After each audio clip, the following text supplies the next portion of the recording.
Hey guys, Jeju Island is one of the most popular tourist attractions in South Korea. From its hundreds of miles of semi-tropical national parks to its wild coastlines filled with waterfalls, it's no wonder that Jeju has been named one of the new 7 wonders of nature. But besides going to the beaches and climbing a volcano, people go to Jeju for its food. But unfortunately for me, I can't make it down to Jeju this time. I'm kind of stuck in Seoul. But that's why I am here at Halasam. It's a restaurant located in Apgujeong, Seoul, and is one of the first restaurants in Seoul to offer authentic Jeju cuisine.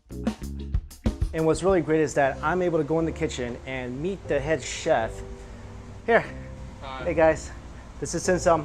Yeah. And he's gonna cook our meal today and authentic Jeju food.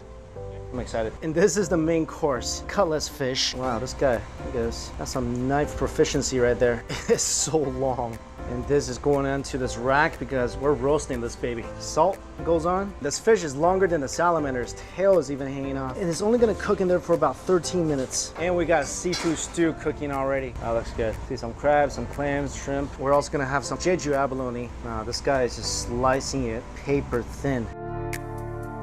At this point, I'd be cutting one of my fingers off. By the way, I'm smelling the fish already, and it smells amazing. It's getting a nice char on the outside. This is a Jordan. This is gonna go on top of fish that we're eating. This sauce is gonna braise the fish. And this is a really traditional Korean cooking method. And look at it, it's sizzling. Oh my God, see all that grease coming out of that fish? It's like I'm about to eat a river monster.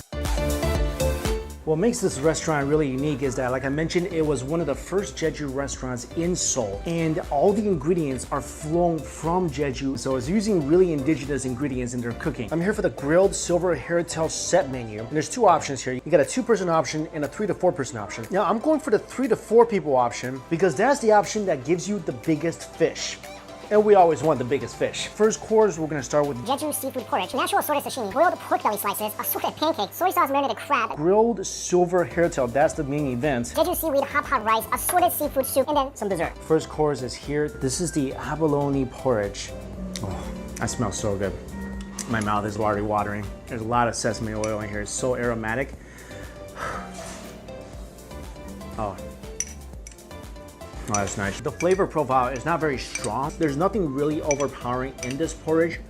You can taste the little chunks of abalone, and when you bite down, you get that nice crunch of the sesame seeds. This is a really nice, subtle start to this dinner. I'm ready for round 2. Wow, what? Oh my goodness. You are an artist, my friend. And here's the main event. Wow. Oh my goodness. This fish is almost the length of this entire table. This is the mushroom and beef pancake. This is mackerel cooked in traditional Korean glaze. That looks insane. Seafood stew. Banchan, more banchan. This is seaweed rice. That's absolutely beautiful. And there's not just seaweed in here. There's actually a lot of scallions and abalone and sea urchin. All 8 courses are on the table. You know when you're like standing next to a beautiful person, like you run into Brad Pitt or Halle Berry and you're just like, what do I even say? There's nothing I can say to express how just unimaginably beautiful you are. And that's kind of how I feel right now in front of all this food. Look at this sashimi bowl. It's just so pretty. It's like a bouquet. I mean, what do you think, girls? Like, would you rather have this or a bouquet of flowers? You want to have this, right? Typically, I don't even eat sashimi, but I'm gonna try a piece of mackerel here. A little bit of soy sauce. That is so fresh. Man, that thing basically jumped in my mouth. It's actually really good. I'm so surprised. I haven't eaten sashimi since, well, the last time I had it was pufferfish back in Japan, and that tasted like a rubber band, but this was so fresh and clean. And the next item is boiled pork belly slices. I mean, those are some of my favorite words, boiled pork belly. And this is from Black Pig. This is a Jeju Island specialty. People fly to this island to eat this pig. And now, this pig has visited us. Big slice with about 50% fat, 50% meat, a little bit of the skin, add a little preserved vegetables, a little bit of the sauce. And this sauce is actually made from the hairtail. Happy holiday to me. Oh my goodness, that's good. I feel like that pig took daily showers because that is the cleanest cut of pork I've had in a long time. I mean, that pig can sleep in my bed. That's how clean that flavor is. Then you got the beautiful crisp of the leaf, pickled vegetables, and the sauce. It's a little spicy. You don't need much at all because what I was tasting wasn't the overwhelming flavor of the sauce. It was more about the natural porky flavor of the meat. And this is pork from, guys, like I mentioned, only from Jeju. And the meat is supposed to have more flavor than regular pork, and I concur. Why did I only get 4 pieces?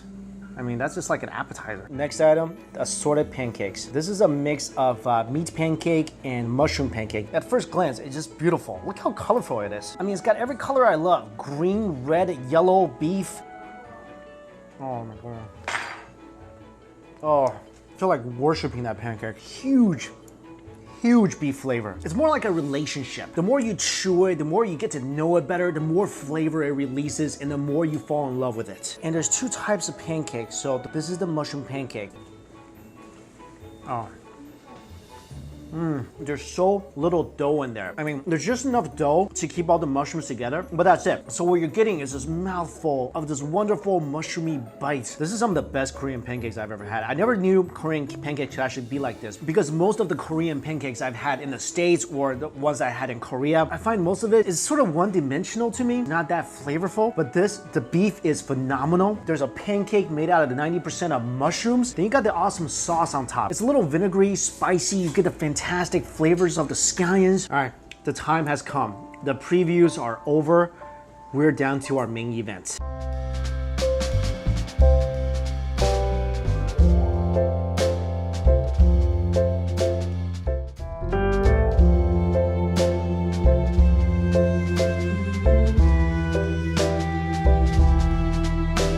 This meat, I mean, I wish I could have had it sooner because I've been talking for a while, eating the other dishes, and then I've been kind of neglecting it, and I feel so bad about that. Oh my God. There's certain foods I eat that triggers some sort of emotional response from me. I don't know if you guys just saw that look of euphoria hit my face for about 3 seconds. This fish is amazing. I can't believe the only thing on there is salt. This thing is just broiled under a salamander and sprinkled with salt. That's all that's been done to it. I guess it makes sense, right? If something that's naturally tastes really good, you don't need to do much to it. I mean, if you make Miranda Kerr wear a trash bag, she's still gonna be hot. And there's not a lot of hidden bones either. This fish is just like, you clean off this rib right here, and what's left is just this pure white, flaky fish steak that you can just put into your mouth, and I guarantee you will elevate your happiness by 100%. The skin is so thin and just evaporates as soon as it hits your mouth. You still taste like some little crystals of salt on top, which they do here on purpose because it gives you like a little crunchy texture with this delicate fish meat. My grandma used to cook me this dish, and it's by far my favorite fish. And usually when she serves it, it's cut into sections and you kind of just gnaw on a particular section. I never had the whole fish sitting in front of me before though, and this is just a treat. Imagine your favorite snack or your favorite food item that you grew up eating, and all of a sudden somebody put like a giant version of it in front of your face. Your reaction at that point should be, bring that to my mouth right now. This is the Jeju seafood hot pot rice, and I'm supposed to choose one of these two sauces and mix it just a little bit in there. Of course, this looks more inviting to me. I'm gonna get a nice piece of abalone with this bite. This is amazing. I don't even think I need that sauce. I mean, this rice is so aromatic. There's so many things working in this bowl of rice right here. You got some pickled veggies, wonderful flavor from the seaweed. I don't love uni on its own, but mix that with your rice, it gives it just a slight oceany flavor. Oh man, that's just delicious. Next up, the seafood soup.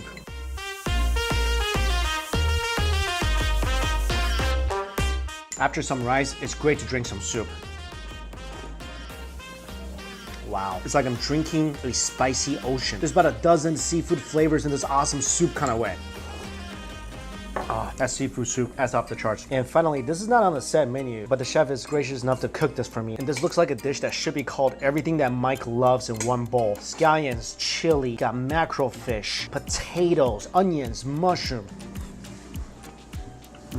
And look at this, guys. You know what this is just calling for? It's calling to be sitting on a pile of rice. Let's make that happen. If you're not drooling right now, I can't help you. I really can't. Piece of the mackerel, no bones at all. Get a big spoon of rice with all that beautiful sauce and veggies sitting on top. Bit of the mackerel as well. Oh my God. You already know this is gonna be an awesome bite.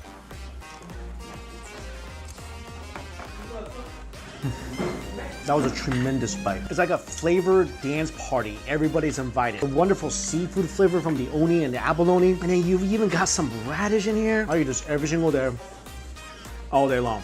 How come we didn't invite the fish to the party? Because the fish is not overly seasoned, it's like a perfect balance with the rice and jodam. If I had to choose, this and the fish and the seafood soup are my top 3 in this meal. And the jodam is so good. I asked for an extra bowl of rice so I can heat all the sauce up. I mean, letting this go to waste would be a crime against flavor. Oh yeah. There's certain dishes that just goes perfectly with rice. And this is one of them. So good. This is definitely the best seafood meal I had in Korea so far. It looks like a tornado blew through here. You know, the other day I had the mayak gimbap, which is known as the drug gimbap because it's so addictive.